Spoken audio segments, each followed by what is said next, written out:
I'm the Talking Skull, and this year I'm exploring classic first-person shooters to draw a line from Wolfenstein 3D to Halo. This week, we're going way back to 1944.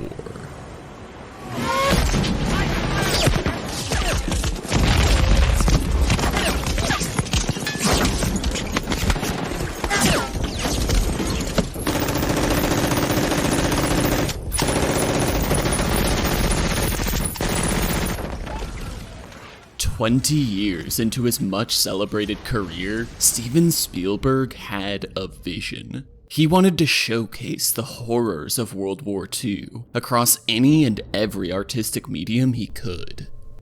His first depictions, Schindler's List and Saving Private Ryan, arrived with thunderous force. Saving Private Ryan's violence so brutally assaulted viewers that in theaters it triggered the PTSD of real veterans. Helped along by excellent characters and memorable performances, Spielberg's films resonated with audiences and earned him a lot of money. Not that he needed it. Around the time of Saving Private Ryan's release, Spielberg's next project was born. His teenage son had fallen in love with the hot new N64 game from Rare, Goldeneye 007. Watching over his son's shoulder, Spielberg saw the realistic soldiers, the striking hit animations, the detailed weaponry, all from first person, and he knew. Video games were finally ready. See, in 1995, Spielberg had convinced DreamWorks to create a new game development studio called DreamWorks Interactive. Until this point, the team had mostly been Spielberg's good dinosaur boys. Now, Spielberg felt they were finally ready to take on his most prized goal, a World War II game named Call of Duty. Are you ready to rise above and beyond the Call of Duty? Medal of Honor. Unfortunately, Medal of Honor fails to live up to the standards set by Spielberg's other war stories. There's no character development, no strong theming, and no harsh revelations. Granted, that is a high bar for a video game in 1999, especially in FPS. But even compared to its peers, Medal of Honor delivers a shallow, unambitious total package. It gamifies war far more than it brings war to gaming. Medal of Honor's environments fail to inform us about World War II. Mostly, they're just boring textures, pasted together with utilitarian efficiency. The kind of set pieces and vignettes pioneered by the previous year's hits would have excelled at exploring this war, but they're notably absent. Where you'll actually learn about the war is mostly cutscenes full of real World War II footage. This isn't framed with any artistic care, though. Instead of telling you the story of the war, these sections dump contextless facts as fast as possible in their desperate rush to get you back in the action. They're styled after hour-long documentaries, but chopped up into a dozen 30-second bites that can't satisfy or even meaningfully inform. But hold on, Fort Schmerzen? Docksmog? The U-4901 submarine? A railgun named Greta? I've never heard of any of these. Wait, none of these are real? Why are these fictional events presented side by side with real war footage? These aren't fantastical or outside the scope of what really happened. Why not just use real events? The finale even includes sabotaging a V-2 rocket, complete with mirrored footage of a real failed V-2 launch. This is so misleading. If I played this as a kid, I would totally believe that all the fake stuff in this game really happened. And what is with the weirdly tone-deaf handling of horrific weapons? I just can't understand this. Is it supposed to be satire? The game never puts its tongue in its cheek like this. But surely they understood what they were writing. The only other text is purely functional, describing mission objectives with just enough flair to allow frequent but totally unnecessary contextualized clues. Why do I need this hint about the drop location? I'll just follow the giant interact prompt. Oh, but we do get this. I know you consider yourself just another anonymous pilot in the Transport Corps, but taking out a half a dozen of the Wehrmacht and then sneaking back into friendly territory is quite an impressive feat of soldiering by anyone's measure. No comment. So, why should we care about Medal of Honor? Well, despite these hiccups, Medal of Honor still presented an unusually frank take on war. Comparable games like Goldeneye or Half-Life were too full of sci-fi monsters and genre cheese to think of them as gritty. But Medal of Honor? It gave us French and German towns with real guns, real uniforms, and real film reels. This was Rainbow Six for people who fantasized about historical wars and war heroes instead of fictional special ops and counterterrorism. And gamers were not the only people who took notice. Supposedly, shortly before Medal of Honor's release, the president of the Medal of Honor Society, Paul Bucha, declared that a video game sharing the award's name tarnished the legacy of the real Medal of Honor. Spielberg was so devastated by this indictment that he nearly pulled the plug on the project, until Bucha listened to the development team detail its commitment to showcasing the history of the war, and changed his tune.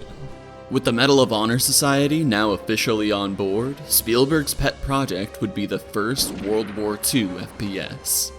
And that wasn't its only first. By taking advantage of PlayStation's brand new DualShock controllers, Medal of Honor would be the first FPS with dual analog control. 2 analog sticks opened up controller configurations previously only dreamed of by insufferable Goldeneye tryhards. This was the foundation on which the entire console shooter scene would be built for the next 2 decades and more. But Medal of Honor can feel less like a foundation and more like a prototype. The control layout may be innovative, but aiming is stiff and clumsy, and maps are simple, with minimal side paths and few interesting combat arenas. We're not talking Turok tier emptiness, but consoles still lagged far behind even older PC hits. The weapons are actually pretty good. Throwing grenades around corners, spraying Thompson and Browning rounds, and charging in with a Winchester all pack meaty punches. Combined with solid enemy AI, this makes for serviceable moment-to-moment Nazi stomping. But enemy variety is straight up Wolfenstein tier. The game's commitment to its realistic World War II aesthetic means you only ever fight various soldiers with guns. Sometimes they'll have a different gun, but that's so insufficient for keeping the combat fresh, and backfires as often as it helps. Whoever's responsible for this level, where soldiers fire instant kill rockets at you from outside the render distance, fuck you. And that's when you're not getting shot through walls. Oh yeah, that seems right. If there's one thing I have to give Medal of Honor credit for though, it's sound.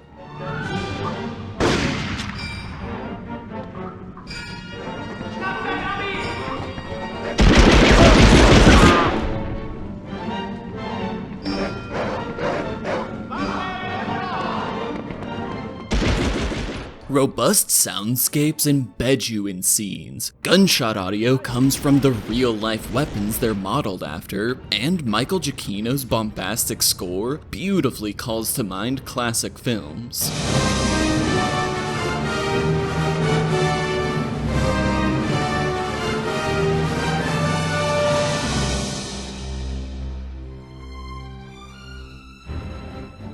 Can I take a moment to gush about something that doesn't really matter? Medal of Honor has what might be the only forced stealth section I've ever enjoyed in a non-stealth game. Instead of skulking around avoiding vision cones, you're undercover, walking brazenly around Nazi bases as patrolling guards salute you. Your silenced pistol allows for discreet assassinations, but first you have to set the stage to ensure that patrolling guards won't see your betrayal, clearing sight lines or cracking skulls. If you're sloppy, panicked witnesses rush to sound the alarm, but unlike in Goldeneye, this is not a fail state. The alarm doesn't seem to spawn in new soldiers. Instead, it simply alerts and draws in guards from nearby rooms for a deadly shootout. The only thing stopping you from going full Rambo right out of the gate is your measly weapon and sparse ammo. So, you've set your traps and got your target. Now you can loot his keycard and open the lock. Except locks and keys in Medal of Honor are reworked into high security IDs and guards who check your paperwork. If you approach a restricted area, one of these hall monitors will demand to see your ID. You show them your papers, and if you've got the goods, they wave you on. Otherwise... What I love about this is that the doors themselves aren't locked. There's no reason you can't just shoot these guards and move on with your life, except the likelihood of getting caught. On top of that, it's not always clear what doors are blocked by what paperwork, and levels sometimes trick you into running headlong into a security check you're not prepared for. It all leads to these tense moments where some dickhead is taking longer than expected to check your ID, and you're just sitting there thinking, is it good? Is he gonna let me through? I could just shoot him now. I don't think anybody's around. Did I say O'Bannon? I meant... Okay. I loved these moments, and the game's best stealth mission frequently devolves into split-second decision-making of whether or not to just deal with the pestering narc, or suddenly having to fight your way out of a bad call. It's exactly the kind of dynamic responsiveness that defines the best stealth games, and it's rare to see it in this kind of forced stealth level. But again, only one of the few stealth sections successfully enables this kind of play. Mostly you're just running and gunning. These stealth missions probably exist because of the overwhelming influence of Goldeneye on this game. Goldeneye showed Spielberg what an FPS could be, and it seems like DreamWorks Interactive bent over backwards to lay in Goldeneye's shadow. We've got forced stealth missions, sure, but we've also got hyper-contextualized menus, the shot placement animations and stat tracking, and the objective system. These all come from Goldeneye, and few other games grabbed hold of them like Medal of Honor. But Goldeneye didn't earn its place in history by copying others, and the core of Medal of Honor suffers for lack of novel solutions to the tricky problems posed by its historical fiction, and its console limitations.